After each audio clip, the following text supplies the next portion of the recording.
Greetings and blessings, everyone. James Devitt here. Today we're going to do topics, and we're also going to do a piece on the reincarnational process. Should be really fascinating. So we're going to just kick into it because the reincarnational process will take a little bit of time. I thought there wasn't going to be very many topics, but it looks like over the last couple of days, several people have put in. So the first one we're going to go to is Jonathan Walliser. What stone or crystal is your favorite? If you use them, and your thoughts on using them. I carry a lapis lazuli stone with me to work every day, and it has helped transform my work experience, bringing it to a level I did not think possible. Crystals are wonderful tools. For myself, early on when I was awakening and everything, I used them quite a bit. A friend of mine and myself kind of developed a healing technique called a crystal cocoon.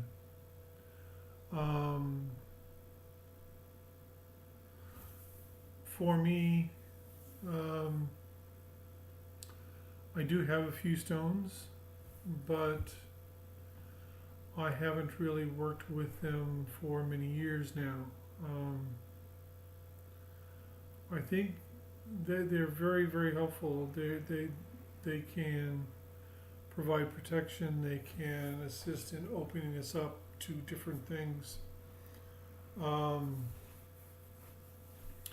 Using them for something like the crystal cocoon, really, really good. And there are so many different kinds of stones that you can use. For myself, I've always been kind of partial to amethyst. Rose quartz has always been nice. Clear quartz, malachite.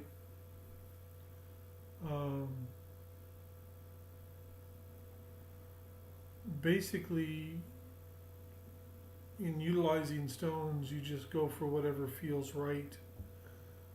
If you hold the stone in your left hand in the palm area and you listen within, the stone will actually tell you how it wants to be held, which will give you the most benefit from that stone.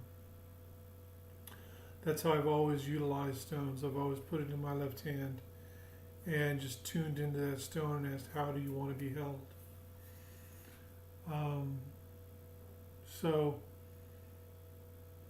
Stones are a wonderful, wonderful gift that we've been given.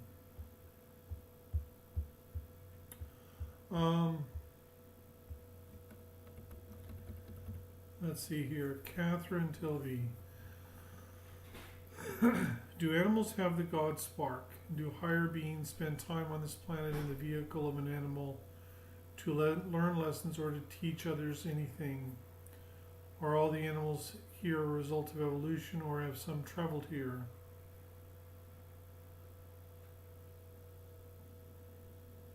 This is a very interesting topic. All right. I go to a circle on Thursday evening now with a friend of mine who runs it. And he sent us a text last night, asking us to bring a picture of an animal, like a pet. I'm looking at one now that's on our refrigerator, Tigger. And I bring up Tigger for a very specific reason, Catherine.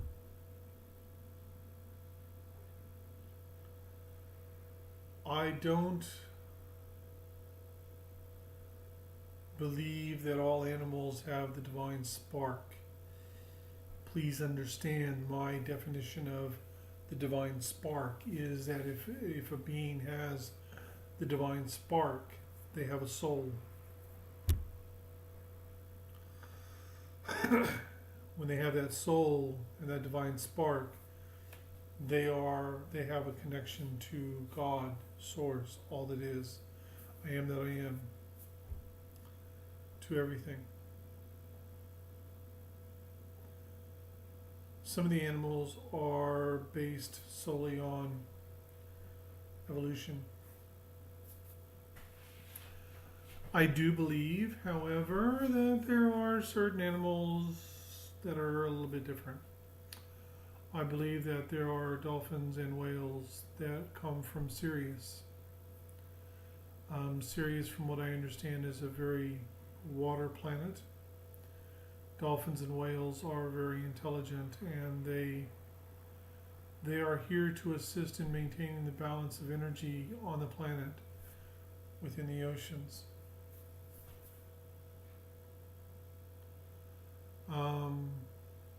Cats and dogs.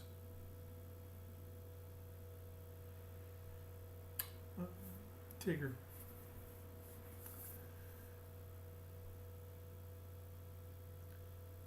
In March of 2000, I moved from Washington State over in the U.S. to Cairns, far north Queensland, Australia.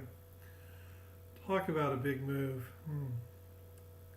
Flew from Seattle to LA, from LA to Sydney, which was 14 hours, and then from Sydney to Cairns. I didn't know my right foot from my left foot and didn't know which way I was going, up, down, left, right, down, under. But not long after I had arrived, we took possession, shall we say, of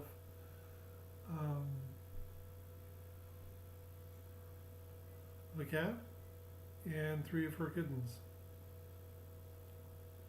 There was Cloud, Jet, and Tigger. Now, Cloud and Jet were both black and white. Tigger, on the other hand, was more of a calico, just all different colors, black, gray. Beautiful. Domino, there is something really different about Domino. Excuse me, Cloud. What am I going? Jet, we gave away, and so we had Cloud and Tigger. Domino, see? Cloud reminded me, I came to believe wholeheartedly that Cloud had been my cat Domino when I was a kid. Same mannerisms, everything. It's weird because, like, I had 2 cats growing up, Candy and Domino. We had Tigger and Cloud. None of them, would show you their claws. They wouldn't scratch you or anything like that. And like Domino, Cloud loved to be held and loved to be cuddled and, sit on your lap and so on and so forth.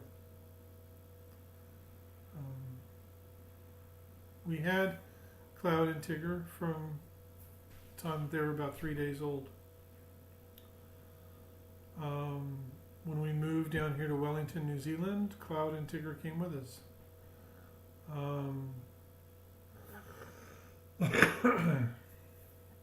Unfortunately, both Cloud and Tigger have succumbed to renal failure, and they're both buried in our backyard.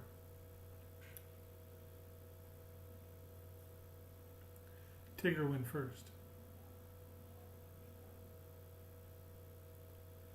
And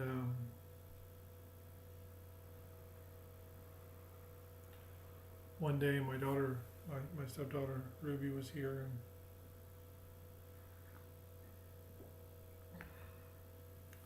it was the solstice.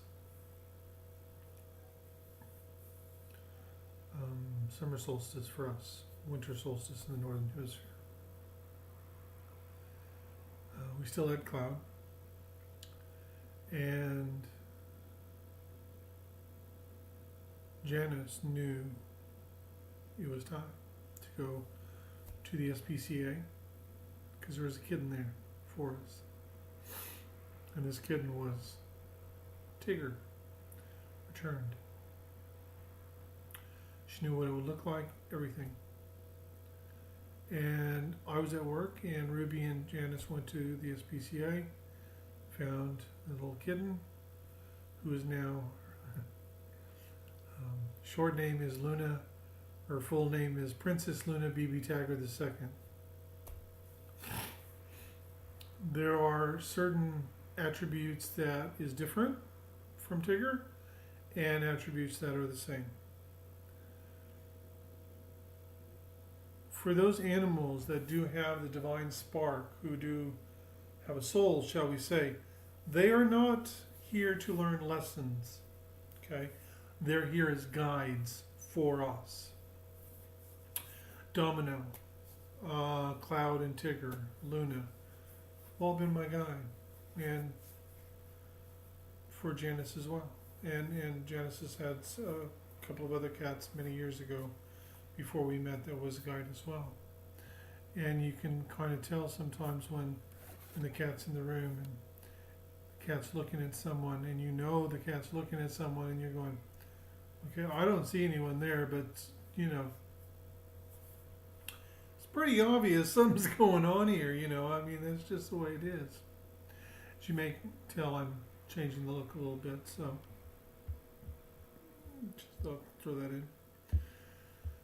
So, in answer to your question, a lot of animals are just part of evolution, part of the evolution, natural evolution that's happened on this planet. There are animals that have evolved, but, and who knows, perhaps cats were one of those animals that came here or was brought here, rather, because if you think about it, back in the ancient Egyptian times, cats were actually, just got to rearrange something here real quick. Cats were actually the protectors, if you will, of the temples. Highly trained. You didn't want to go up against one, and they were big cats.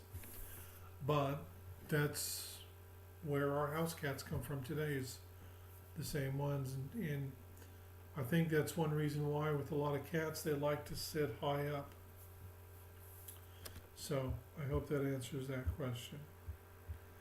Are acupressure points and meridians coincidence or a result of divine intervention? Not really so much divine intervention, nor is it a coincidence. It has to do with the energetic body that is attached to the physical body or the etheric body, and this is like an energetic system, if you will, for us.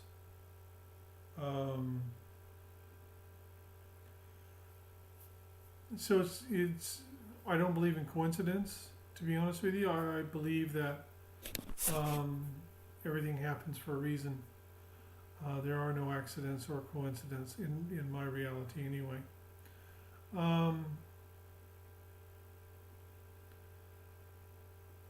They're acupressure points or release points. We have been given a lot of tools at our disposal, truly.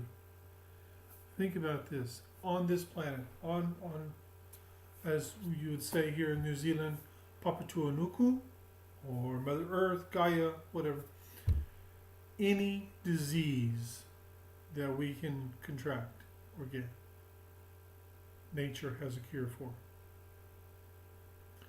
At one time, I think there were those who knew what all the cures were. And I know that there are those who are working on trying to rediscover some of those things now. The meridian points and acupressure points are to assist us. And so those who are really good at working with them, vitally important, then can be very useful. Here's the key though. It won't work for everyone. We are unique individuals that are part of the whole. As such, what will work for one person won't necessarily work for another person. It can work for 1 million people, but there's going to be somebody out there that it doesn't work for.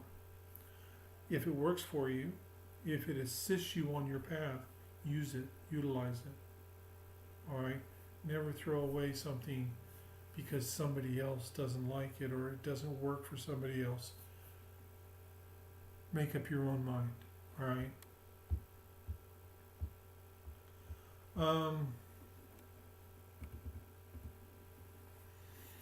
After each cycle we have some artifacts been left behind on purpose? If yes, why? I'm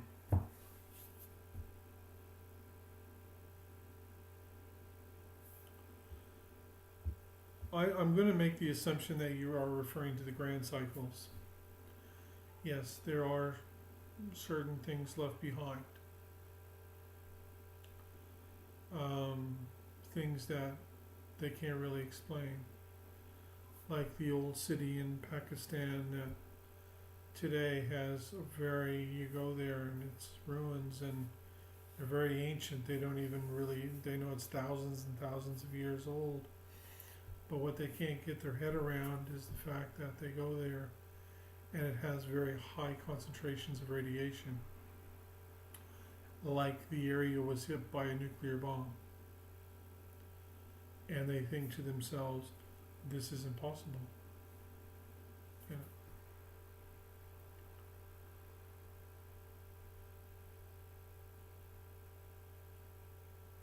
It is said that there is 3 places, very sacred, very hidden on the planet. One I believe is in the Himalayan mountains over near Nepal and Tibet.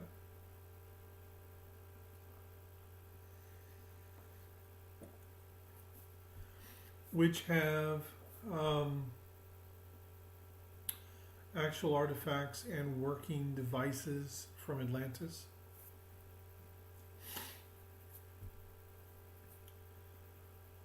It is said that underneath the left paw of the Sphinx in Egypt is the Hall of Records, which they came from Atlantis. And it has information and things in there that is just beyond amazing, and they know there's a chamber there. And I guarantee they've already been in there, and they aren't going to tell anybody.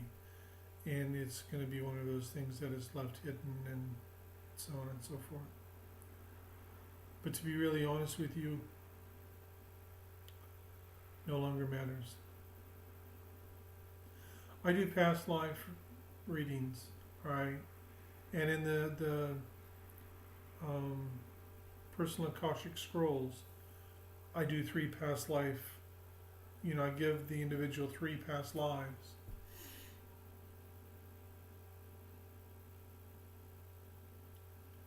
These are really, really important because it helps provide a message or information to the individual. It assists in putting things together. It assists in opening doorways. But in truth, the most important lifetime is right now, the one you're living in this moment. Imagine, if you will, you were a king in a previous lifetime. And that means what now? Nothing. I have remembered a number of my lifetimes. I have had some very famous lifetimes. I'll even tell you about one. Sir Gawain King Arthur, the Knights of the Round Table. Doesn't mean squat. This is who I am. This is my life now. And whatever happened in another lifetime was that lifetime. And I lived that lifetime and I did what I needed to do in that lifetime. Now I'm here. Now I'm here. Doing what I need to do here. And you see, it's good to know things like who you've been and things you've done, because it can assist you in many different ways as you move forward. But remember that now is the most important time. There are artifacts out there. Definitely. But many of them are still mysteries. There's many artifacts from this grand cycle that they still haven't discovered yet. Still a mystery. It wasn't until, relatively recently that they discovered the ancient city of Troy. So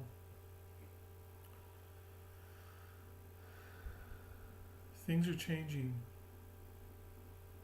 That's amazing. And with your next question, Catherine, will we be venturing further into the rabbit hole? The answer is yes.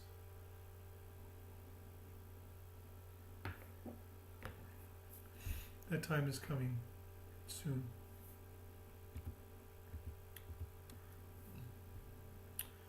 Okay, Blessed One, Anna McAuliffe.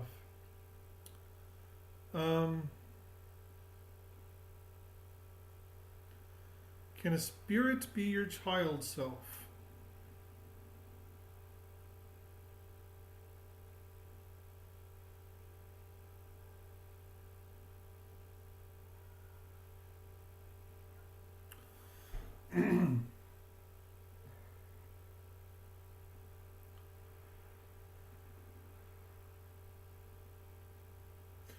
Kind of.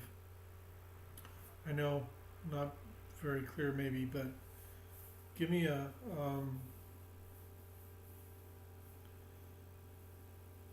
moment. You go into the bathroom, you look yourself in the mirror, and you see yourself. Well, what you see is your physical vehicle. This is the physical body that your soul inhabits here. However, your soul is vast and it's larger than your physical body.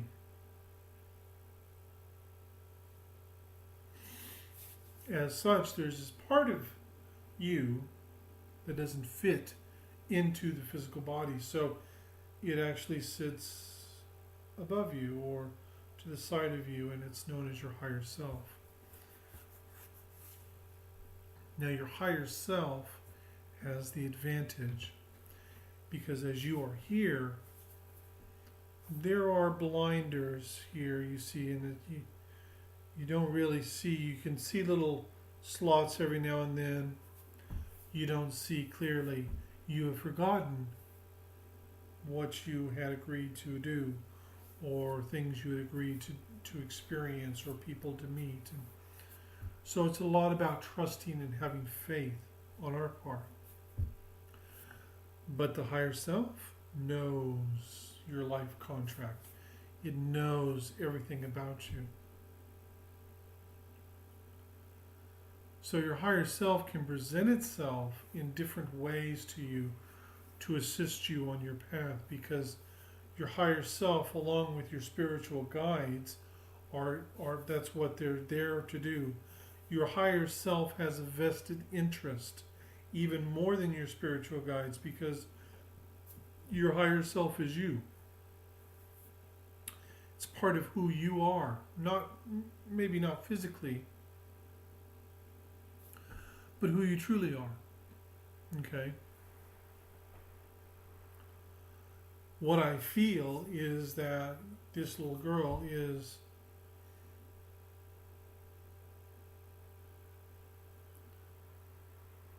through time He's here to remind you about something. Listen. Go within. Ask the question. What is your message? You might be surprised at the answer. Okay.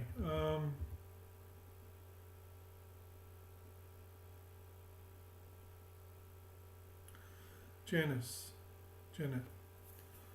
My cat has many traits you would expect to see in a dog. He will offer a paw when asked, give you a kiss, and follows me around quite often. He adores being brushed and didn't mind when I had to put him on a reins and harness to walk him when staying for a month at my son's house. Do you think animals might reincarnate into other animals and with past life memories? See my previous comment with regards to the animals, but to be honest with you, Janice,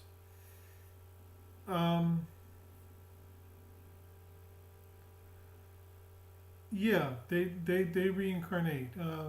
I know they do because Luna was Tigger. And Cloud was going to come back, but has decided not to come back at the moment. He may come back later on. But he was also my cat Domino when I was growing up. I've got to tell this because of what you put here. I've got to say this. Most cats don't like getting wet. They really don't like getting wet. Luna, on the other hand, if it's raining outside, she will go outside to get wet.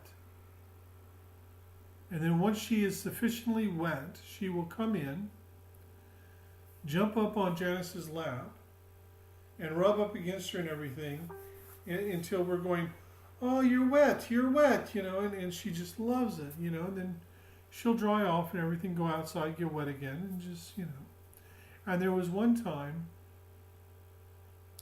because if someone comes over and she, like people say, oh, well, dogs, they can feel the energy and they know if it's someone good or not. Well, so does Luna. If Luna doesn't like somebody, doesn't like their energy, she will growl. If they're okay, she'll do the whole, I'm going to hide a little bit because I don't know you routine. But we had a young man stay with us for a week. Here recently, Wellington was massively inundated. We had the military tattoo, food and wine festival. We had cricket going on. We had all these things happening and everything. And everything was all the accommodation was booked out. There were people staying 2.5 hours away just to have an accommodation. So we had a young man stay here for a week, who lives up in Timms, and he's going to be going to university here in Wellington, and his mother works with my sister-in-law in Timms, and organized it, and he stayed here, and Luna accepted him and everything. But there was one guy that came over, and I heard Luna do something I have never heard a cat do. I seriously doubt if I will ever hear it again. She barked like a dog. So the answer is yes. I think they'll come in as a cat or a dog, but they're normally guides. They don't need to come in and live physical lives as we are living, but they want to be a little bit closer to us than a normal guide who's on the other side. Okay? So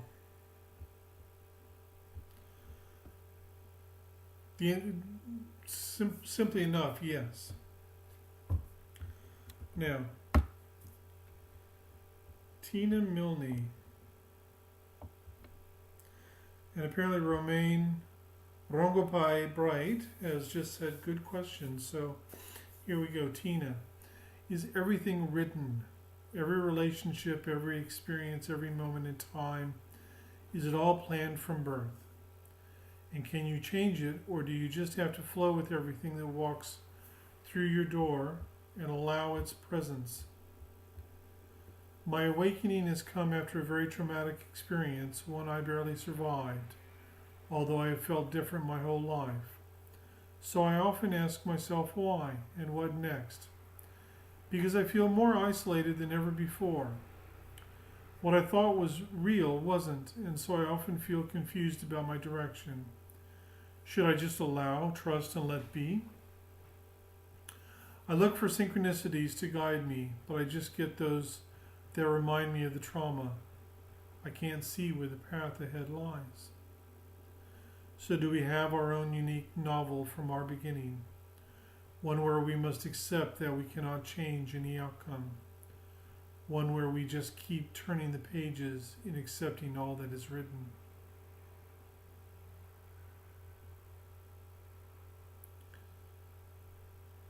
I love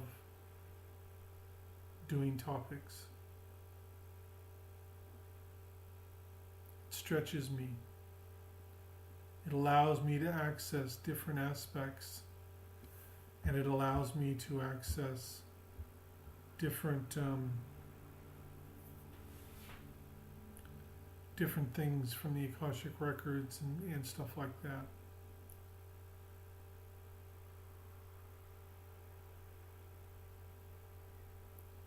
So I'm going to answer your question in a little bit of a different way. Miriam asked for me to do basically about the reincarnational process. And to be very honest with you, Tina, goes very well with your question. So I'm going to combine those two. And I thank you from the bottom of my heart for such an incredible question. I love everybody's questions, but there are certain questions that just creates an expansion within me, and I thank you for that.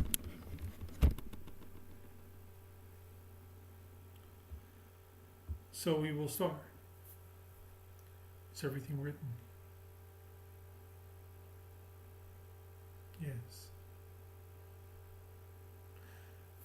Is it written with permanent marker? No.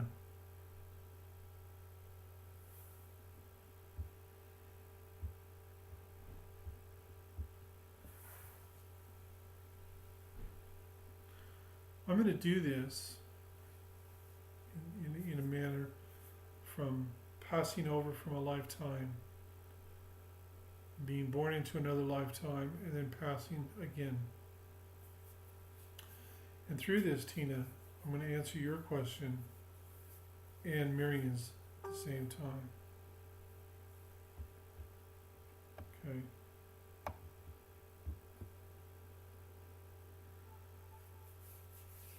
So, we're going to talk about Bob.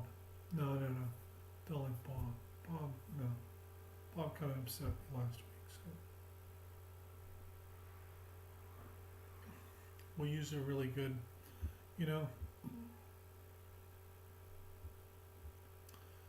we use Sebastian. I like that name. If I had a son that I got to name, because I do have a son that I didn't get to name, but if I had a son that I could name, I named him Sebastian. Sebastian is 84 years old, and he has a massive coronary. And they take him into the hospital, and Sebastian just feels tired. He has seen a lot in his life. His lovely, beautiful wife, who he had been married to since he was 17 years old,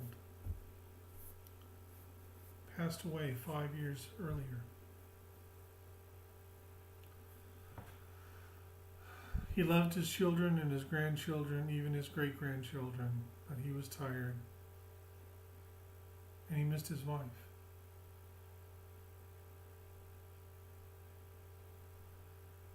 So as he laid in the hospital, and his kids came to see him, and his grandkids, and so on, you know, he put up the brave face. Oh, I'm sure everything will be fine. But he had a feeling, you know. And one evening, he was laying in bed.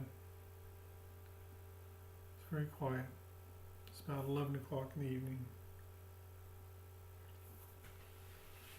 And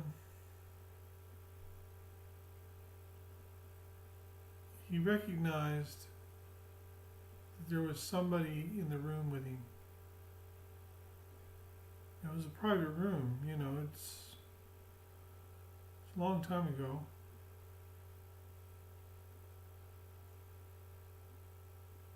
And he couldn't figure out who this was. But what, now all of a sudden he made out two people. One was a man, and he couldn't figure out, but the other one was a woman, and he knew who that was. He knew that was his wife. And when he knew that was his wife, he figured, must be my time. And as he laid there, his mind traveled back to when he got married,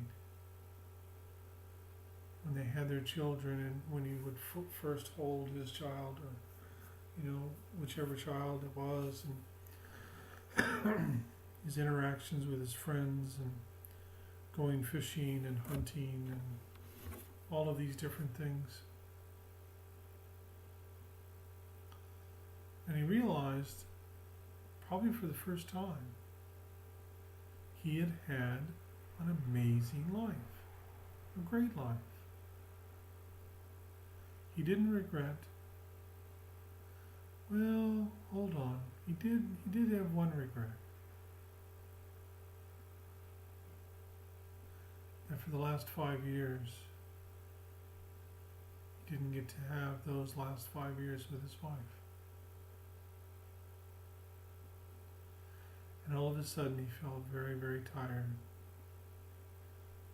And he closed his eyes.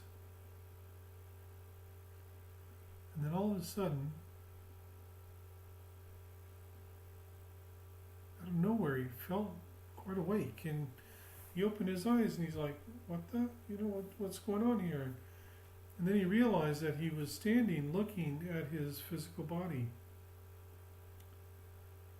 And he turned to his right, and there's this man standing there. The man is an usher.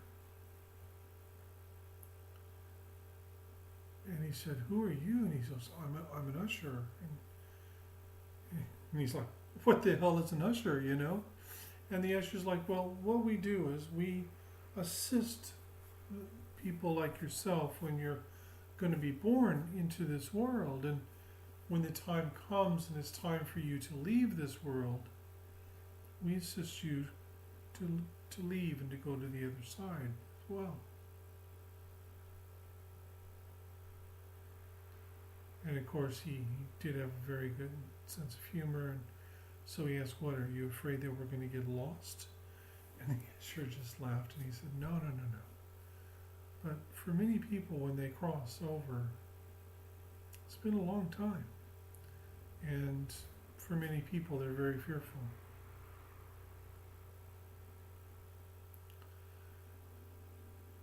All of a sudden, he has this impression, this feeling pressing in on him from behind, and he turns, and there's his wife. And she looks divine, and she looks just like she looked right before she got sick. And she said, how you doing? Let's go have some fun.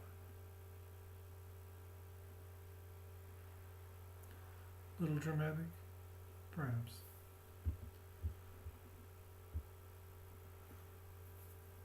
So Sebastian would have gone off and in a flash seen his entire life. The good, the bad, the indifferent, everything. No judgment, no anything like that, none of that kind of stuff. Just, here it is.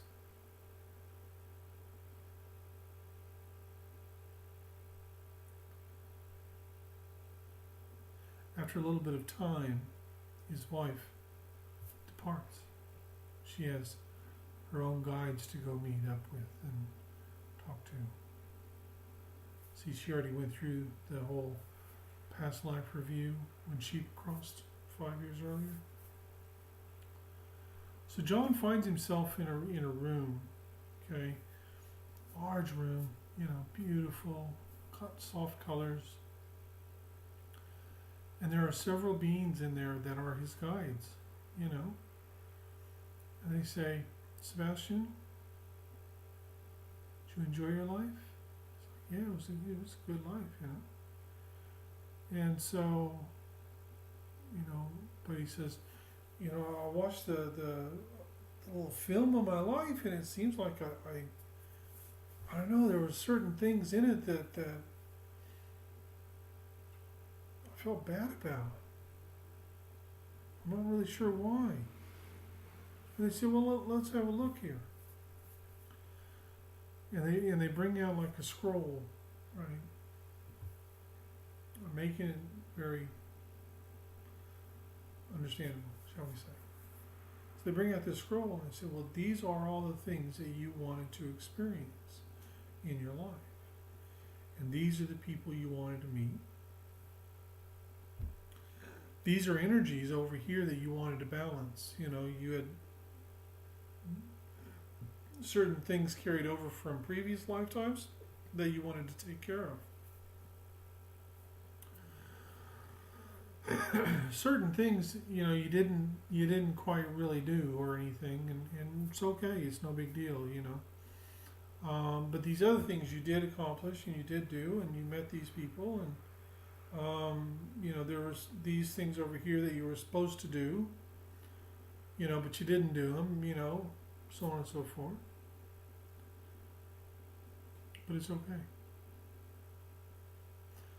But what we need to do now is we need to, sit down and start thinking about your next incarnation. What do you want to do?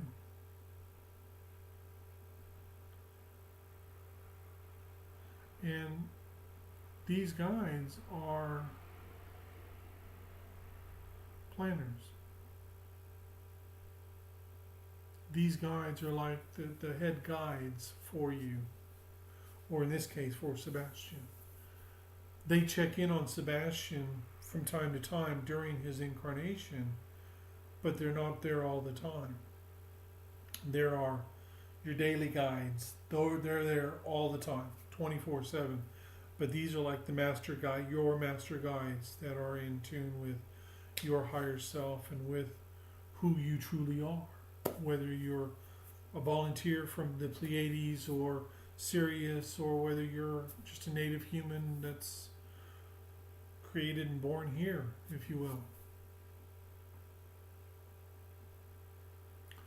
So you get together and you start going over, these are the things I want to experience. These are, I really want to learn these types of things, And they guide you in going through those things that you want to do, And Sebastian asks, can we be together again in our next life? Referring to his wife. No, sorry, Sebastian. However, there is a very strong probability she will end up being your daughter in your next life. Wow, my daughter? Isn't that going to be kind of weird? She was my wife, in my last life. And, no, that's true, but several lifetimes back, you guys were actually brother and sister. You know. So he plans everything out with his master guides.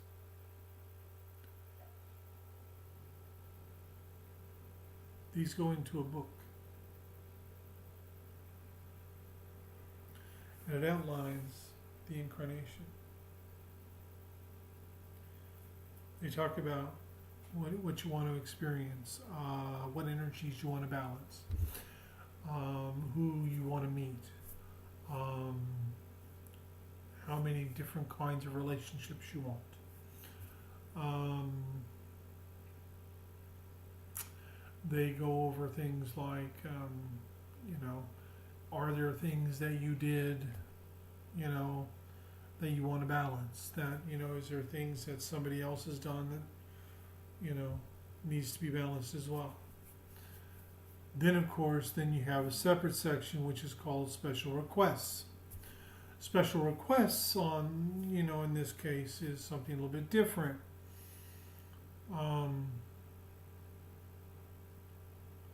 Special requests are, someone might say, look, I really, really need to learn this lesson, in a physical form. I need to accomplish this. And I'm asking you to help me to accomplish this.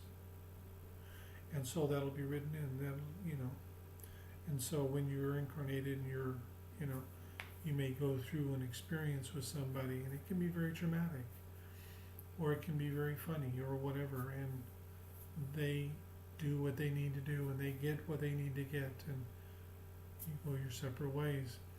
There are people that you'll meet and have this really strong connection with, and you know each other for a year, 2 years, and then all of a sudden you've gone your separate ways and you never see each other ever again. Oh my God. You've come together for a special agreement. My stepfather beat the shit out of me 3 to 4 times a week. Did I really need to experience that?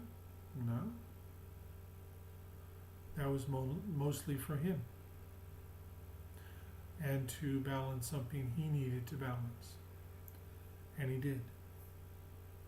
And 6 months after my mother left him, and when I was 10 years old, I forgave him and never had another bad thought about him. Things happen, and here we don't understand why. It's all planned out.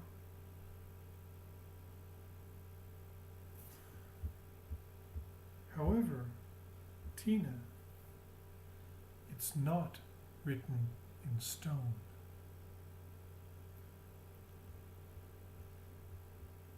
And so the next step, of course, is, okay, well, we've got your experiences, your special requests, the people you want to meet, the lessons you want to learn, the things you want to go through and experience, and so on and so forth.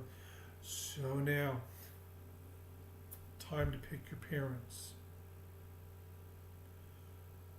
It's not a situation generally where it's like, well, we've got 3 sets of parents. One's in Russia, one's in Mexico, and one's in China. Generally, they're usually in the same country. For this incarnation, for me, my choices were a couple in Maine, a couple in Minnesota, and a couple in California. I chose the couple in California. The reason I was given those 3 options, shall we say, is because any one of those 3 would have given me the best opportunity to fulfill what I wanted to experience, what I wanted to go through, what I wanted to do, all of these things. It also kind of explained why I've always had this desire to go to Maine and Minnesota. still do actually. When I worked for Jet America Airlines in the mid 80s, I actually applied for a ticket counter position in Minneapolis. You know, I'm just enamored with both places, and I will get there one day. So we come to the time that it's getting time to be born. And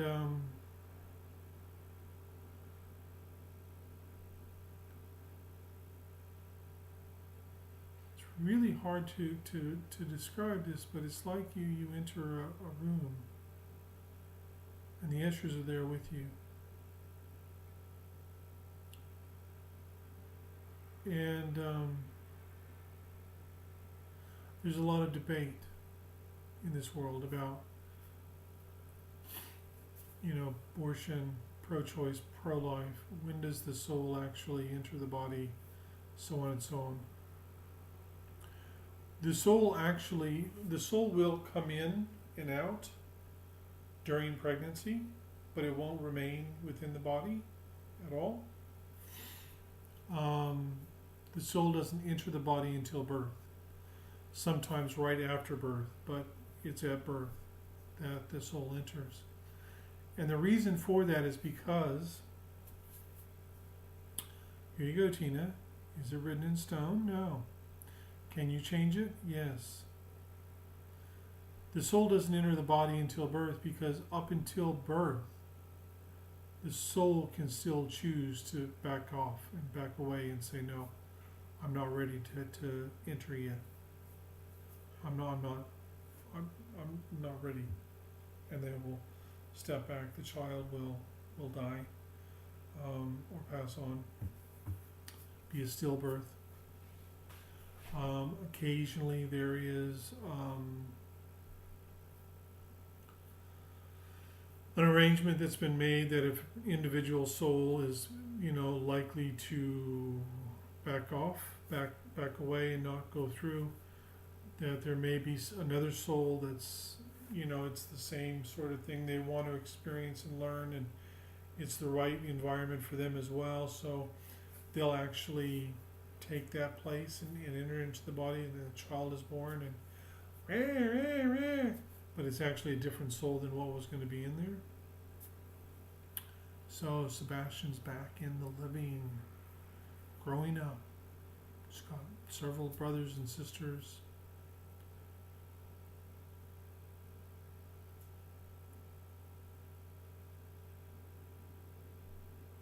He's meant to do different things during his life. He will be presented with those things to do. Whether he does them or not is his choice.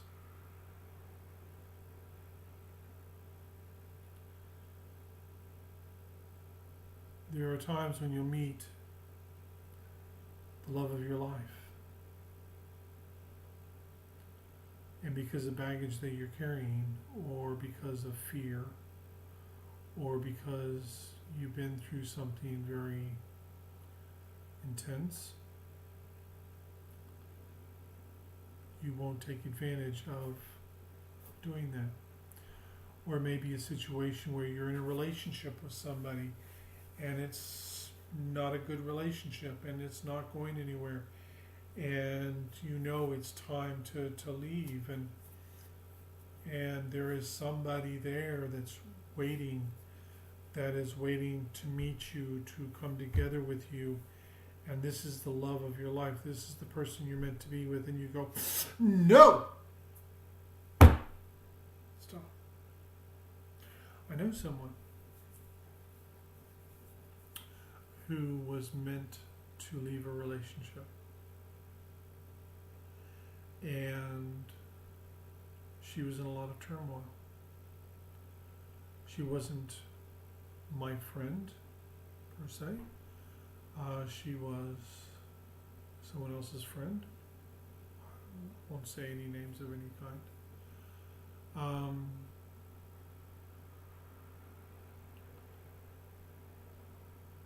She had to make a choice. if she was going to remain where she was in a relationship that wasn't actually that good for her and she really didn't love her husband, or if she was going to finally break free and walk the path that was there waiting for her that she had actually chosen before she incarnated. I channeled Sananda. Sananda was really quite clear with her.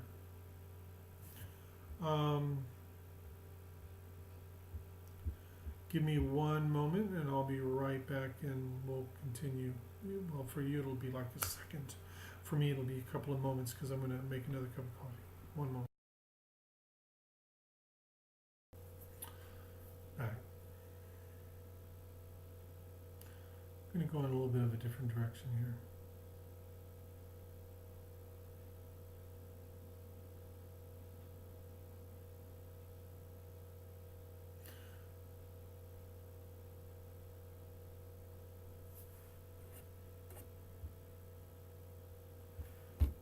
We can change our minds. We don't necessarily have to go through everything that we've decided to do. However, having said that, there are certain things that we designed to go through that are really, really important. And we have to go through them. And if we choose not to in a particular incarnation, it'll be there for the next one.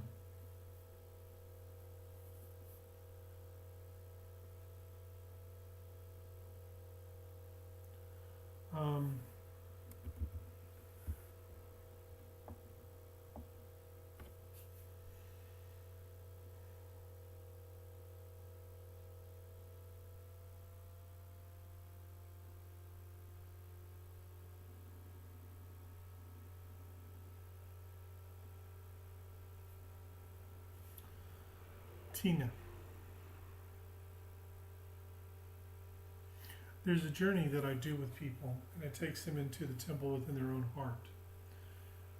And in that temple within your own heart is an altar. Now there can be a lot of different things in there, and for the most part, most of the stuff that's in there is different for every person.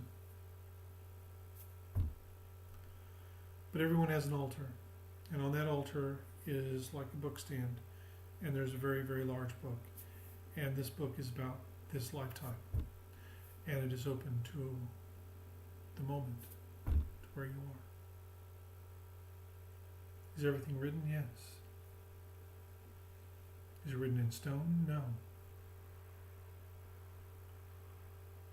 Something has hit me when I was making my coffee and I came back and I sat down and I was looking at your message again.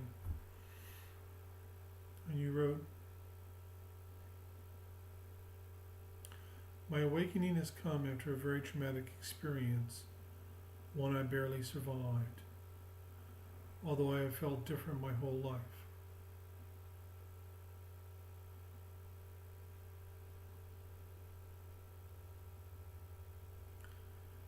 The thing that hits me is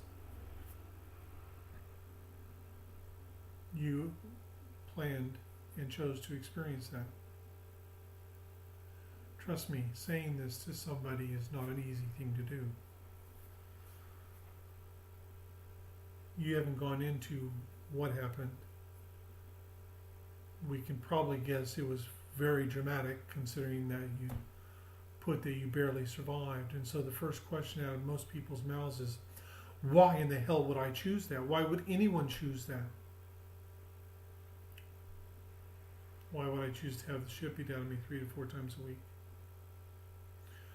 Why would I choose to feel as though I have no family physically here? Family of my own.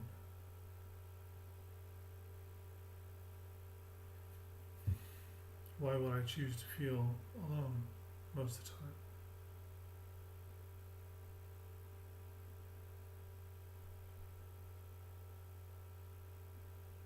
We choose different things for different reasons.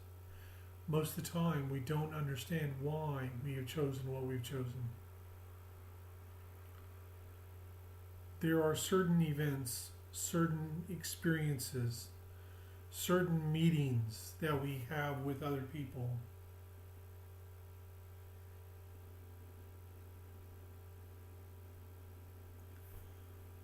that can't be changed because it's that important on a soul level.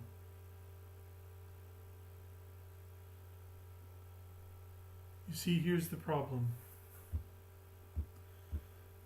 Everyone who listens to this video, put on your ears really, really tightly and listen very carefully to this. This is a planet of duality and density. Games, illusions. There are many people out there that say Earth is a school. It's not a school. It's a project. Project of evolution.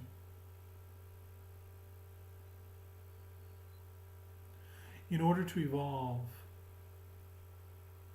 we need to understand, we need to grow, we need to learn, we need to know everything that there is to know. How can you understand and know the light if you don't know and understand the darkness? Or vice versa.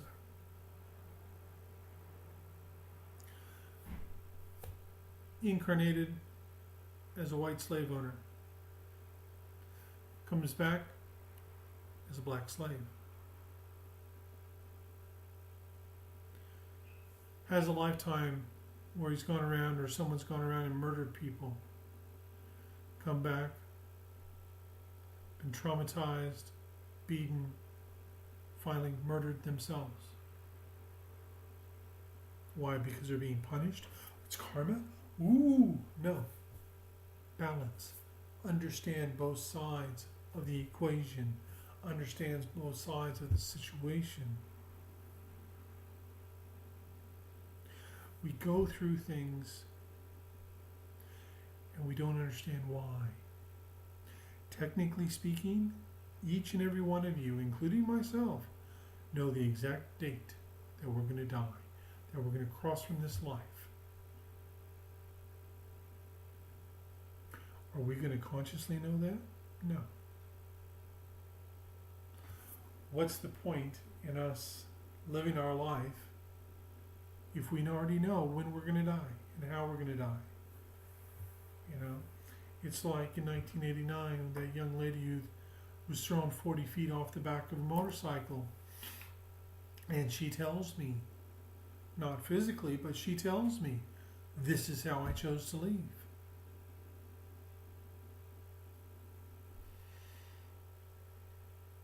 I've been presented with a number of things recently, things that I need to alter in order to do what I need to do. There's one side of me that is really annoyed by this, and there's another side of me that says, yeah, okay, no worries. It is possible, Tina, that you went through what you did specifically because it was the catalyst to awaken you. You barely survived? No. You survived.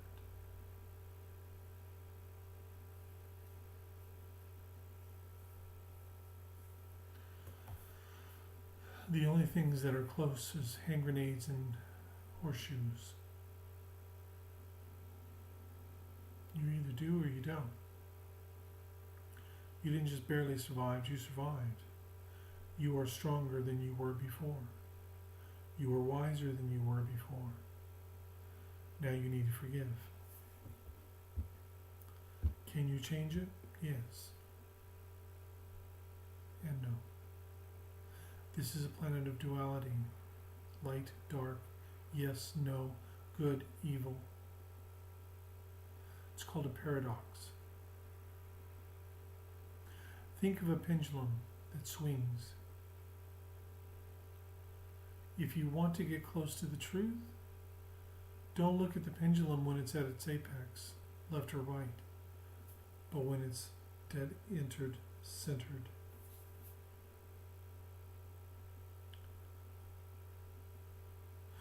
What you thought was real wasn't, and so you often feel confused about your direction.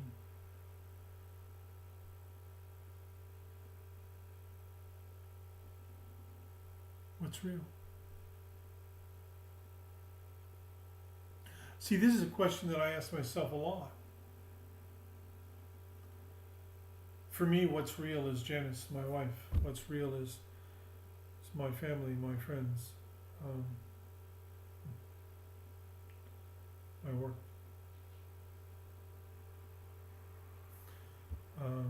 Hold on just one second. So here I'm going to finish what I was on about before I went and made my coffee again. So Sananda came in and talked to her, told her her options, and said, you have to now make a decision, a choice, once and for all. Left or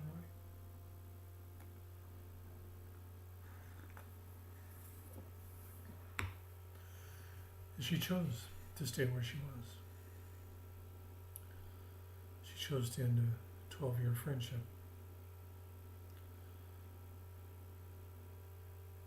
She acts all happy and content with her life, and you feel the energy below, and you're like, nah. You're living a lie.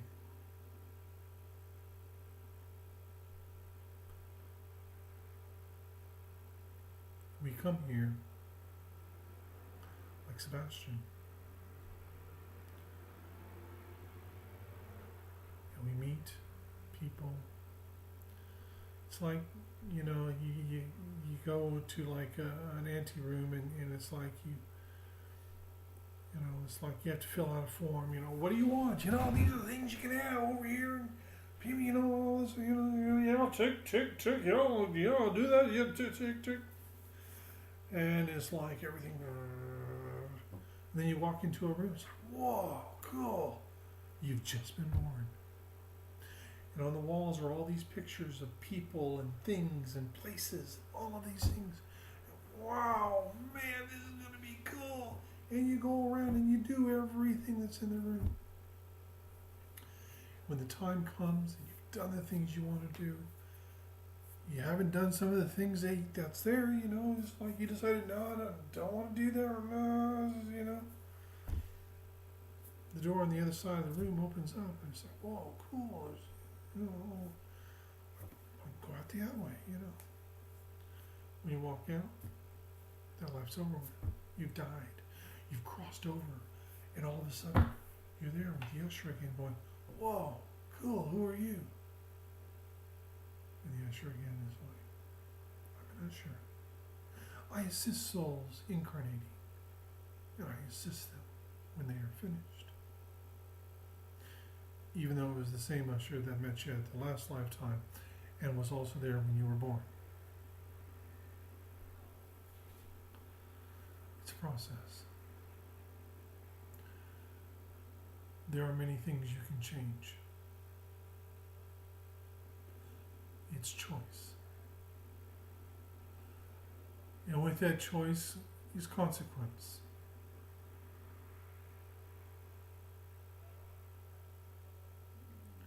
When I met Janice, I met her on Valentine's Day of 1999. Online. On a computer. Typing away. We met in the lightworker.com chat room. They had a chat room back then. She was drawn fiercely to Cryon, who was channeled by Lee Carroll.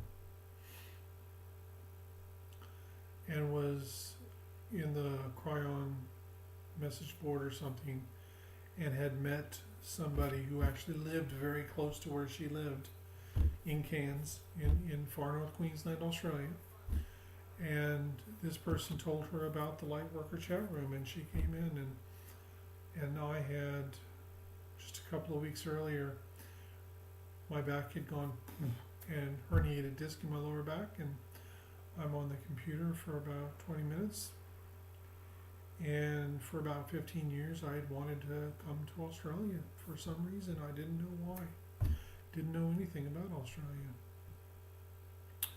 And there was one nickname, wasn't, back then, you didn't use your real name or anything, you just a nickname, And I saw this one name and I was like, oh, there's something about, there's an energy behind that. Next thing I know, she says that she's in Australia, and I'm like, whoa, boom, boom. That's all she wrote.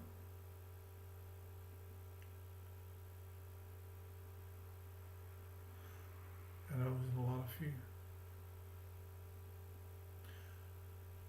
She flew from Cairns to Sydney to LA, traveled by bus from LA all the way to San Francisco, all the way to Arcata, California, north of San Francisco, to meet me. Of all people, she traveled halfway around the world to meet me.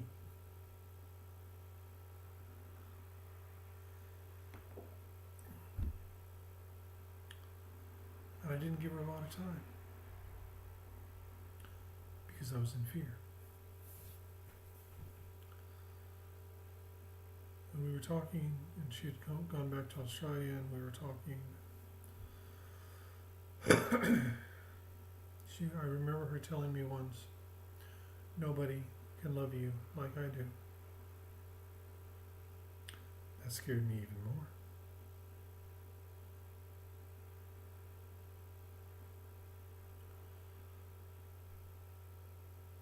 And I realized finally that I had a choice to make. I either went with my heart or my fear. And I finally went with my heart, and I said, yeah, I'm coming. And she has told me that I came within probably 2 days of her closing the door. Had I not chosen to go, I would not have seen 2000 out. I would not have survived past 2000. And neither would she.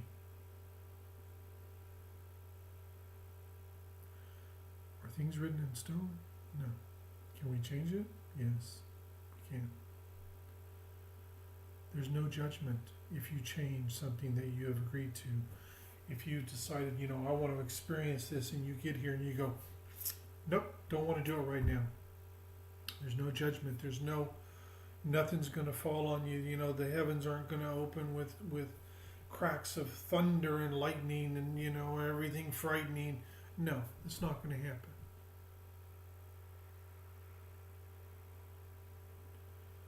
But she asked a simple question, Tina. Should I just allow trust and let be? The answer is yes. Trust in your heart and in your guidance. Focus on connecting more and more fully with your own heart. The heart is the seat of the soul. It's your connection to all that is. It's your connection to God, if you will. Continue to look for synchronicities. Anything that reminds you of the trauma that you went through, the experience that you had, focus on forgiveness. If you need be, forgive those involved in it, forgive yourself. Just forgive. Continue to forgive until you get to a point where you can remember the experience and not have the emotional tag or connection.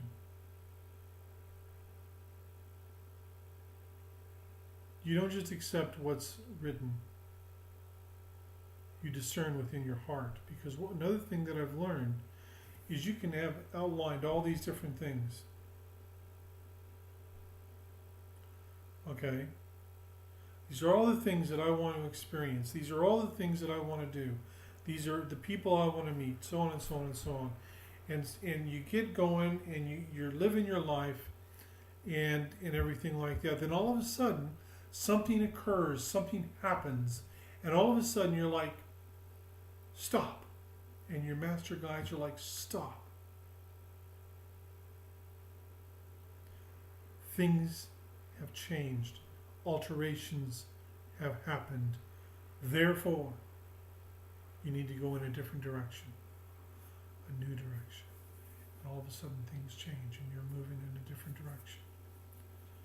We're not conscious of all of these things. We're not conscious of all these decisions. We're not conscious of all these choices.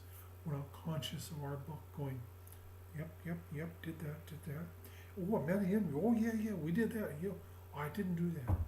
Maybe I should have done that. Maybe it'll come back around. We don't have that.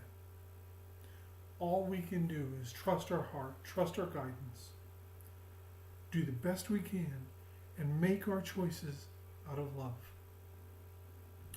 You're presented with a situation, ask yourself, what would love do?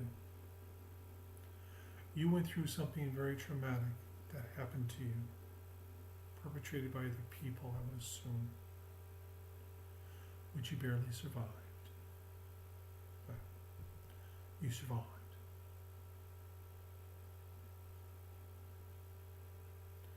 It's not a mistake.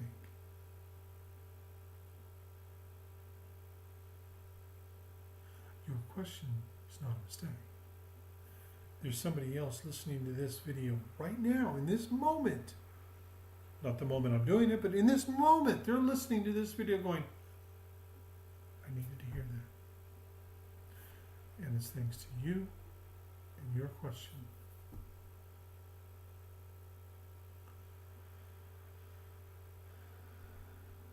Are you different? Perhaps. I am. Celebrate it. You're in this sanctuary of the way. Doesn't matter who you are. You're accepted for who you are. You're part of the family, part of the whānau. Enjoy it. This is a place for you to express yourself, to put out there, hey, I need some help, I need some guidance, I need some energy, I need some love. And you get it. That goes for everybody.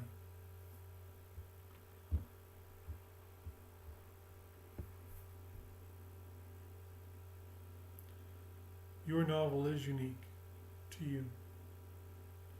Although it can cross many paths and with many other novels,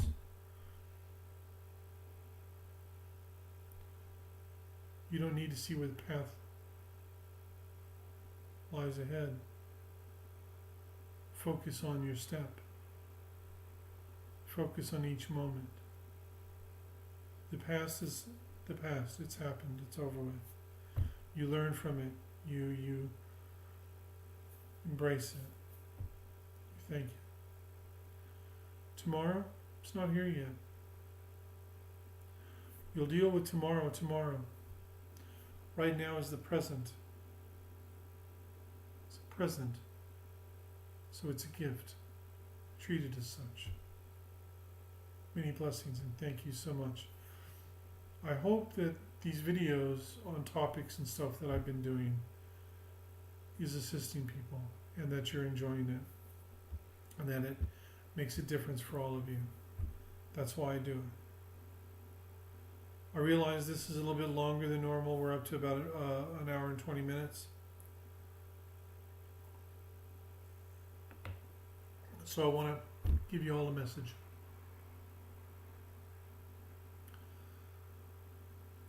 Love who you are. Be good to who you are. All of us go through crappy shit now and then. All of us have been through traumatic things.